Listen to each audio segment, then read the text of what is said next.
আসসালামু আলাইকুম বন্ধুরা। তো আজকে লইয়া আইছি নতুন একটা ব্লগ। ঘর ক্লিন কিভাবে করতে হয়। তো সকাল সকাল ঘুম থেকে উঠিয়া ঘরের অবস্থা বেহাল। তো ভাবলাম আস্তে আস্তে ঘরটা পরিষ্কার করি। তো প্রথমত অবস্থায় আইসি দেওয়ার রুমের রুমে আইয়া দেখি উফ অবস্থা পুরা খারাপ। তো তান মশুরি সুরি গুছাইয়া বিছনাটা রেডি করিয়া সুন্দর করে চকাচক করিয়া রাখি দিই। দেওরের তো এখনো বিয়া শাদী হয়েছে না, বিয়া শাদী হইলে তান বেটিয়েই তা আটাইবে, এখন তো বৌদি করো আছে, বৌদিয়ে তো আটাইতে লাগবো। তো তান বিছনা রেডি করিয়া তান কাপড় বাইন করিয়া আস্তে আস্তে রাখি দিলাম। আরো প্রচুর কাজ আছে, সকালে ঘুম থেকে ওঠার পরে তো কাজের কোনো অভাব নেই, আর আরাম করবার সময় নাই। তো এখন কিতা কাজ করতাম তোকে পাইলাম না, তো ডাইনিং টেবিলের অবস্থাও খারাপ। তো ডাইনিং টেবিল সব পরিষ্কার পরিচ্ছন্ন করলাম। এদিকে আবার ভিডিও বানাইতে হয়, ভিডিও যদি না বানাইতে পারি ইউটিউবে ছাড়বো কিতা, যদি ইউটিউবে না ছাড়িতে পারি এটা লইব কিভাবে।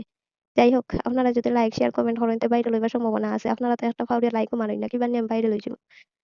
বাইরে লোক গোবর হরাইয়া তো আমার ঘর ঝাড়ু দেওয়া ঠিক আছে, তো আস্তে আস্তে কিতা করলাম, আমার ঘরটা ঝাড়ু দিয়া ক্লিন করে সুন্দর করে রাখি দিলাম। তারপরে আইলাম রান্ধন ঘর, আইয়া দেখি বাসন বর্তনে পুরা রান্ধন ঘরের অবস্থা খারাপ। খুব ঠান্ডা পড়ছে, আর সবার ঠান্ডা লাগে, খালি আমার ঠান্ডা লাগে না। ঠান্ডার মধ্যে বাসন ধুইতে ধুইতে ধুইতে ধুইতে অবস্থা পুরা খারাপ।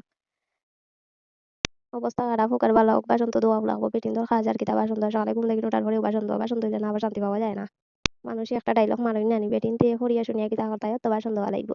আর না মানুষ এই কেন আর বুঝই না, পড়ার লগে বাসনের কিতা তুলো না। বেটিনতে যদি বাসন বাসন না বাঞ্জিন তোমরা কিতা অবস্থা হইব, খান্দিরিত খাইবা আর খান্দিরিত ঘুমাইবা। এখান তারা রেখে বুঝাইতো। যাই হোক, তারা আর বুঝাইবার কাম নাই, আমার বাসন মাঞ্জা, আমি বাসনও মাঞ্জি।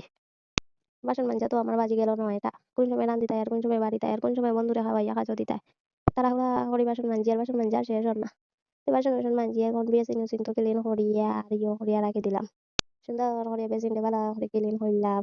বেসিনও আবার নোংরা থাকলে আরাম পাওয়া যায় না, বেসিন নিয়মে সুন্দর ক্লিন করিয়া রাখতে হয়। তো বেসিন উসিন আমার ক্লিন করা শেষ। তো এখন আমার আরো প্রচুর কাজ, কাজের কোনো অভাব নাই, মানুষের অভাব। তো আমার রুমও এটা আমি সুন্দর করিয়া জারিয়া জুড়িয়া রাখিয়া বিছনা উছনা করে দিছি। নিজের শান্তির জায়গা, নিজের রুম যদি সে ক্লিন করে রাখা না, তে আরাম পাওয়া যায় না। আর নিজের রুম খালি ক্লিন করলে হইব নি, শাশুড়ি মা আছেন জানো, রুম কিতা ক্লিন করা লাগবো না, নিতে জানো রুমও ক্লিন করে সুন্দর করে বিছনা উছনা করিয়া রাখি দিলাম। তো এইদিকে দেওরের রুমও দেখাইলে দেওরের রুমও সুন্দর করিয়া ঝাড়ু ঝুটা মারিয়া সুন্দর করে রাখি দিছি। তারপরে এখানেও আমার ভিডিও শেষ।